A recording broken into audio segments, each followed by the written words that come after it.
안녕하세요, 유쌤입니다. 오늘은 일 잘하는 핵심 기술이란 주제로 함께 하겠습니다. 직장을 다닌다고 하면 이제 대부분의 직장인들이 다 일 잘한다는 소리 듣고 싶어 하죠. 누가 안 그렇겠어요. 직장 상사가 아침에 이제 보고서든 뭐 세일즈든 뭐든 칭찬하면 하루가 사실 기분 좋을 수 있잖아요. 일에 대한 인정이 사실 중요합니다. 그래서 열심히 한단 말이에요. 일도 열심히 하고 사실 동료들이나 뭐 직장 상사, 거래처하고 인간관계를 이제 잘 수월하게 만들려고 노력하는 뭐 이유도 사실 일을 잘하기 위한 방법 중에 하나란 말이에요. 그러니까 뭐 술 마시고 밥 먹고 그러는 거겠죠? 근데 그렇게 야근해도 인정 못 받고 사람 좋다는 소리 들으면서도 사실 일에서는 인정 못 받고 그런 경우가 직장에서는 드물지 않습니다.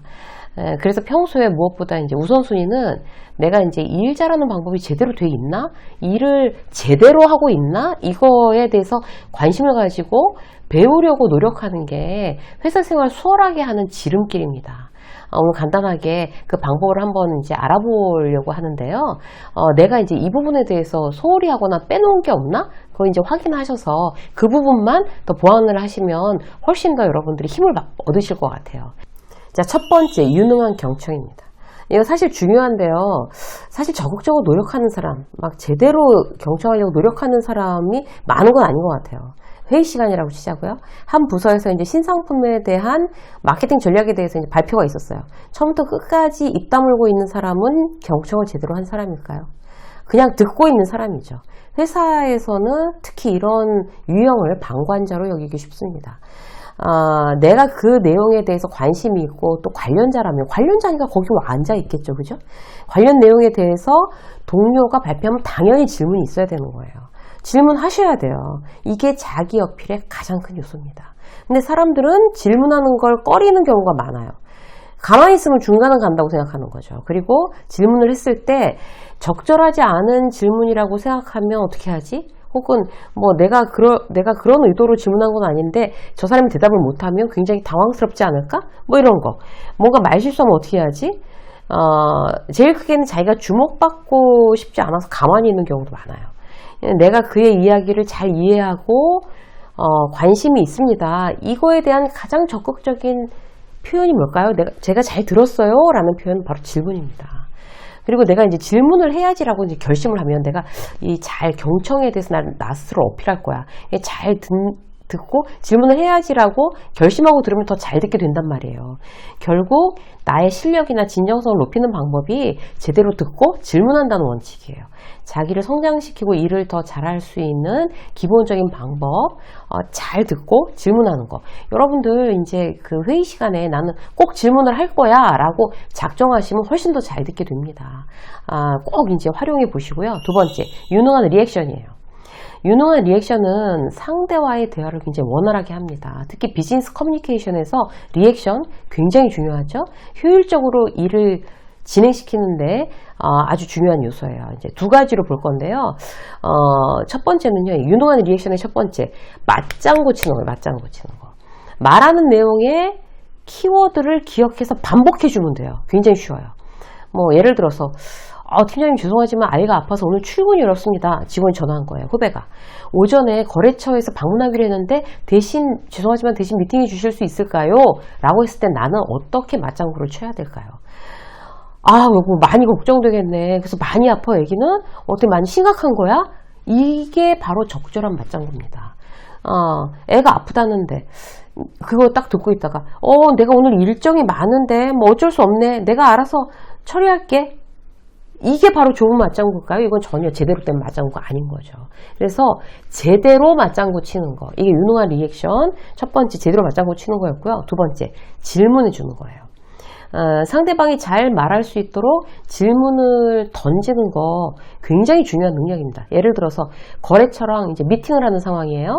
우리가 샘플 제작을 의뢰했는데 좀 까다로운 샘플이었어요. 그래서 시간도 너무 촉박했어요. 그러니까 사장이 이제 제작 끝내고 와가지고 막 온갖 생색을 막 내는 거예요. 죽는 소리를 하는 거죠. 너무 힘들었고 한 달 내내 야근했고 막. 그러면 내가 어떻게 대응을 해줘야 될까요? 거기에 대해서 유능한 리액션 어떻게 보여줘야 되는가요? 되는 걸까요? 제대로 된 유능한 리액션은 질문을 잘해주는 거예요. 이 사람은 생색이 내고 싶구나. 이걸 알고 한 달 내내 야근시키면 직원들이 불만이 많았을 텐데 직원들 정서관리 어떻게 하셨어요, 사장님? 이렇게 물어봐 주는 거예요. 그게 바로 제대로 질문을 해주는 거죠. 그 사람이 이제 얘기하고 싶어 하는 내용을. 그러면 또 막 열렬하게 얘기하겠죠? 그럼 상대와의 대화에 친밀감이 올라가고 상대는 나와의 대화에 만족하고 나에게 협조할 어떤 마음이 듭니다. 자기가 하고 싶은 얘기 다 했으니까. 근데 여기다 대고서 그 사람이 막 생색내고자 하는 거 그런 거 막 관심도 없고 그건 그렇고 다음 샘플 일정 알고 계시죠? 이렇게 질문한다고 치자고요. 제대로 된 질문일까요? 정말 무능한 질문입니다.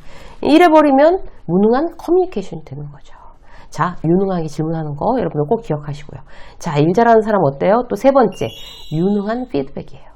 가장 유능한 피드백은 상대의 노력을 인정하는 말입니다. 이게 피드백만 가지고 굉장히 오랫동안 이제 워크숍을 제가 이제 하고 있는데 그 피드백의 종류는 너무 많아요. 그런데 이제 오늘은 딱 그 중에서 하나, 노력을 인정하는 말. 이게 바로 유능한 피드백이라는 거 여러분들한테 강조해서 말씀드리고 싶어요.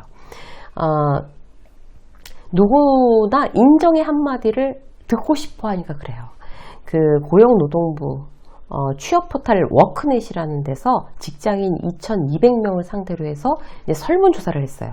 자, 후배에게 듣고 싶은 말, 선배가 후배에게 듣고 싶은 말 1위. 역시 선배님, 이거래요. 두 번째, 선배님은 참 배울 게 많은 분입니다. 이게 2위랍니다. 다 뭐예요? 인정받는 말이에요. 상사에게 듣고 싶은 말, 후배들이. 괜찮아, 실수할 수도 있지. 이게 1위고요. 두 번째는, 자네라면 잘할 것 같아. 이게 2위래요. 다 뭐예요? 인정받는 말입니다.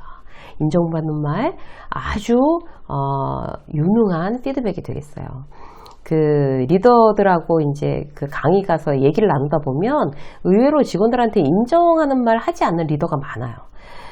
왜 그래요? 습관이 안 돼서 그래요. 그래서 평소에 관심이 아주 중요해요. 작정을 하는 거죠. 내가 유능한 사람으로서 성장하기 위해서는 인정의 말을 하자. 이렇게 작정하는 거예요. 내가 했나 안 했나? 내가 체크해 보는 거죠. 기회를 살펴보세요. 아침에, 그러니까 인정하는 말은 직장 상사한테도 쓰셔야 돼요.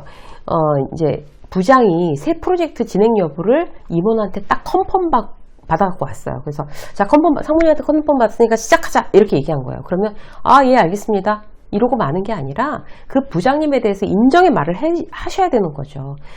이게 한 번에 그 임원한테 이게 통과하기가 쉽지 않은데, 역시 부장님이십니다. 이렇게 얘기했다고 쳐요. 인정하는 말이에요.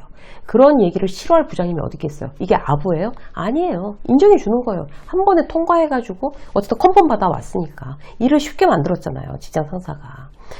실적에 대해서 이제 감탄하고 인정하고 배우고 싶다고 요청하는 거 아주 자연스럽죠?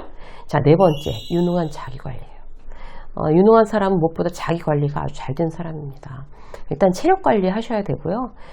실력도 체력에서 나오기 때문에 그래요. 인성, 성품 다 체력에서 나와요. 내가 몸이 피곤하고 힘든데 무슨 좋은 소리가 나오겠어요. 짜증이 나는 거지. 남을 배려하고 돕고 이런 것도 다 내가 체력이 좋아야 돼요.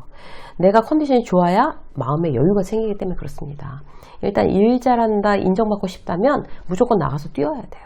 걷거나 좋은 음식 챙겨 먹고 자기 몸을 위한 노력 제일 먼저 하시기 바라겠습니다. 그래서 내가 내 매니저라고 생각하고, 매니저들은 그렇잖아요. 막 스타의 매니저 생각해 보세요. 너무 무리한다 싶으면 빨리 쉬게끔 하고 빨리 제대로 먹게끔 하고, 내가 내 매니저라고 생각하고 스스로를 매니저가 스타를 관리하는 것처럼 그렇게 해보시는 거 아주 중요합니다. 자, 마지막으로 한 가지만 더 볼까요? 회사는 영원하지 않다는 걸 아는 거예요. 최선을 다해서 일하고 열정적으로 일하는 거, 회사에 대해서 굉장히 로열티가 있어서 그러는 걸까요? 아니에요. 보고 있으면 일잘러들은요, 자기 자신한테 최선을 다하는 거예요. 자기를 위해서, 회사를 위해서 최선을 다하는 게 아니라는 거죠. 냉정하게 따져볼 때 일잘러라고 인정받는 사람들이 더 이직에 대한 고민이 없어요. 바로 조건에 맞추면 이직할 수 있는 거죠. 왜? 회사는 영원하지 않기 때문에 거기에 대해서 로열티가 있는 게 아니라 나 자신을 위해서 최선을 다하는 거고, 직장 인간관계에 대해서도 큰 고민이나 집착이 없는 거예요. 회사는 영원하지 않다. 그래서 막 인간관계나 이런 거, 직장에서 어떤 인간관계 가지고 그렇게 고민하지 마세요. 영원하지 않습니다, 여러분. 이 원칙이 나의 직장 생활의 중심을 잡고 균형을 맞춰서 나를 결국에 일잘로로 만들게 되는 한 가지의 요소가 될 겁니다. 유쌤의 직장서 여기까지 하겠습니다. 고맙습니다.